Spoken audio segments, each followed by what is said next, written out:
25 years ago, I walked into a classroom of 15-year-olds and I gave them my pitch. I offered to help them start a business, but there was one condition. They all had to agree to work with me, and it had to be a unanimous decision. Now, I have no idea how this would play out. You see, this was an experiment for me. And right here, in the middle of the room, there was a boy, and he was sitting there, and he was slouched down. He was clearly not interested in what I had to say. In fact, at one point, he sat there and he said, "This is a waste of time. Why bother?" So I addressed him right head on, and I said, "Hey, you know what? This is a real business. You guys get to be totally in charge. You're the decision makers, you get to set your own goals, and at the end, you get to keep the profits." Well, with that, he sat up, and I knew he was on board. And a week later, when I came back, he was actually standing in front of the group, and he had the entire class brainstorming. They were coming up with different marketing ideas, and he was leading the whole thing. At the end, he had the highest profit. Now, what was so interesting was when I sat down later to do a debriefing with the principal and the teacher, and they shared with me that this was a boy that typically did not participate in school. In fact, he rarely passed in homework assignments. He frequently skipped classes, and yet they were fascinated by his level of engagement. And they wanted to know what it was about this project that captured his imagination. Entrepreneurial skills, when we think about what people need today, they need a strong set of entrepreneurial skills. And what I mean by that is creativity, critical thinking, problem solving, and communications. But they're not enough. Skills are no longer enough. We have to help people develop, young people develop an entrepreneurial mindset. Now, when we think about the future, it's really important that kids today, that they're flexible and they're adaptable. They need to be able to see change before it happens. They need to be able to identify opportunities and have the confidence to move towards them. Really what it's all about is actually being able to be constantly focused on growing and developing and improving. You see, and I want to point out right from the very beginning that I'm not suggesting in any way that everybody needs to be an entrepreneur. What I am saying is that young people today, regardless of whether they work for themselves and start a business or if they work for an employer, what they need is a strong set, an entrepreneurial mindset that's going to enable them to be successful. An entrepreneurial mindset is actually critical to success in our rapidly changing world. So that brings us to an important question. And the question is, can an entrepreneurial mindset be nurtured? Absolutely. In fact, as I started specializing in this area, I realized very early on that not only can it be nurtured, but it's important to start young. So I created a program, and it's an entrepreneur project for elementary kids and for students between the ages of 9 and 12 to start their businesses. And they actually develop an entrepreneurial mindset by launching a business venture. So they have to create business plans, they develop products and marketing materials, and at the end, they participate in a real-life event called the Young Entrepreneur Show. It's like a trade show. They get to interact with customers, and they earn real money. The program is facilitated, which I think is the most powerful piece, is that it's facilitated by the classroom teacher, and it makes topics like math and English language arts and social studies more meaningful and relevant for kids. It's already reached about 40,000 kids, and I'm really excited to be able to share some of their stories with you here today. Now, the idea of coming up with a product to sell for real to customers is incredibly exciting for kids. And in fact, they take it very, very seriously. Sometimes the students will create products that people enjoy. Other times they go a little bit deeper and they think, how can I solve a problem, or how can I make a difference in the world by creating a product? Mimi is one of our students that decided to come up with this cat toy, and a toy that looked like a cat, I should say.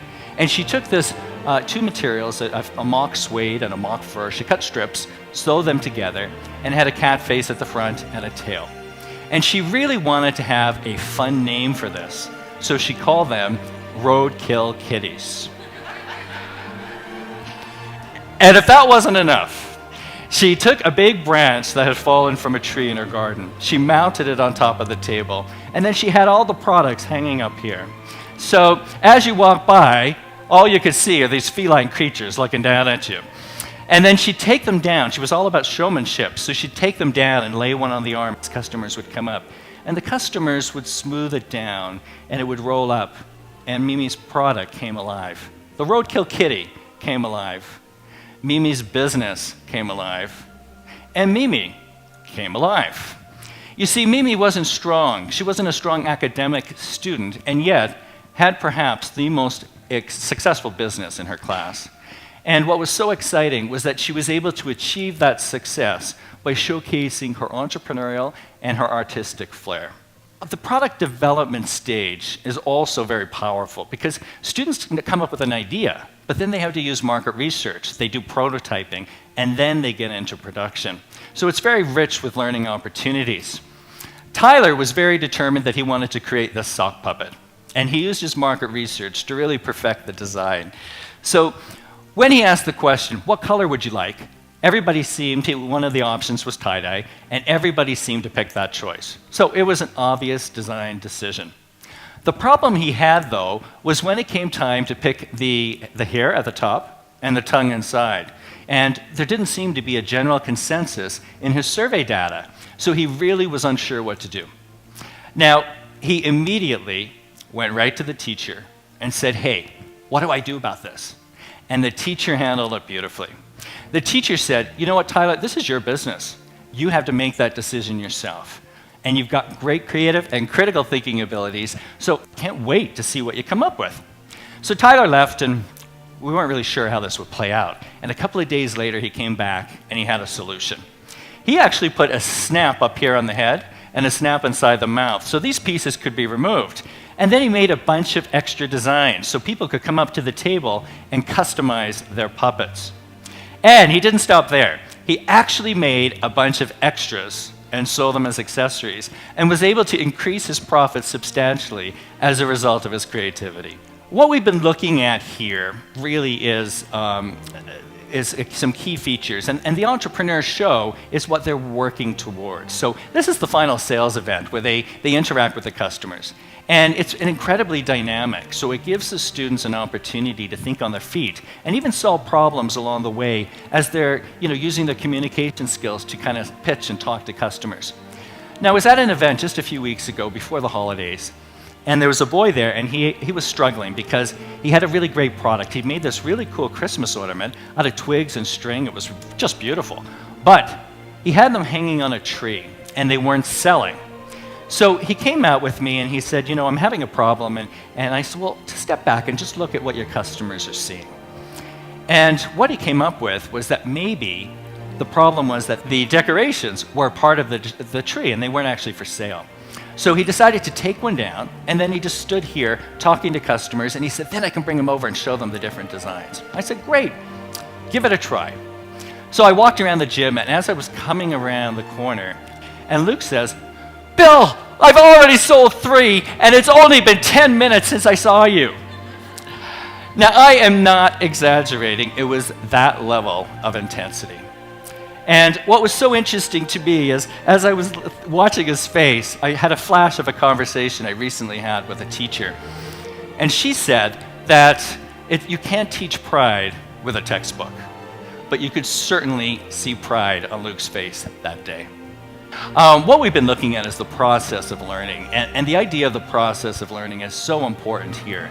And when we think back to that original experiment that I had, what was the driving force there was truly the fact that the kids were in charge. They get to make their own decisions, and they're learning something that's real to them and meaningful. And that's really, in essence, the whole driving force with this project. But what's ultimately important is the fact that the kids are actively developing core competencies, these entrepreneurial skills that I mentioned up front. They're actively developing them in order to achieve success with their projects. And in order for all of this to work, there's 2 key features. And the first one is that the students have to have a freedom to make mistakes. And so when we think about entrepreneurship is actually messy. There's no one path or right answer.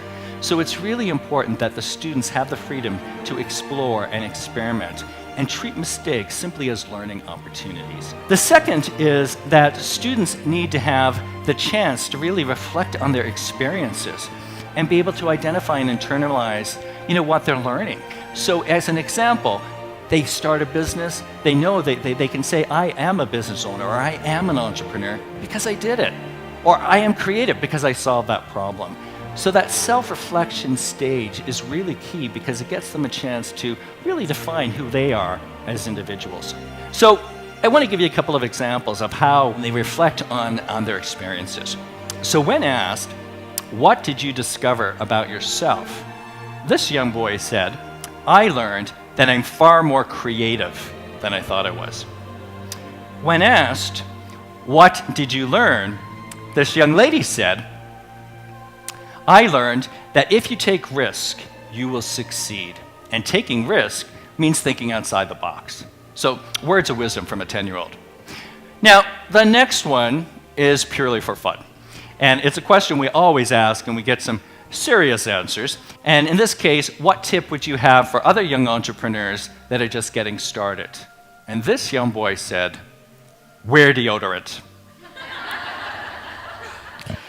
The actual statement was, wear deodorant, the young entrepreneurs get nervous, the room gets warm, and you don't want to be stinky. So we've looked at the value of the process of learning, and now I'd like to look into some broader benefits of this entrepreneurial experience. And the first is that it shifts culture. And this really became clear to me one year when I was working, one of the teachers reached the 10-year mark. And I asked her, I said, what's the difference between year one and now? And she said, in year one, I asked my kids, how many of you think you can start a business? And 1 or 2 hands went up.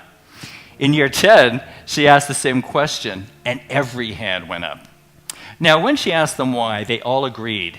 But one of the students captured it best. And she said, I went to my first entrepreneur show in kindergarten, and I've been thinking about my products ever since.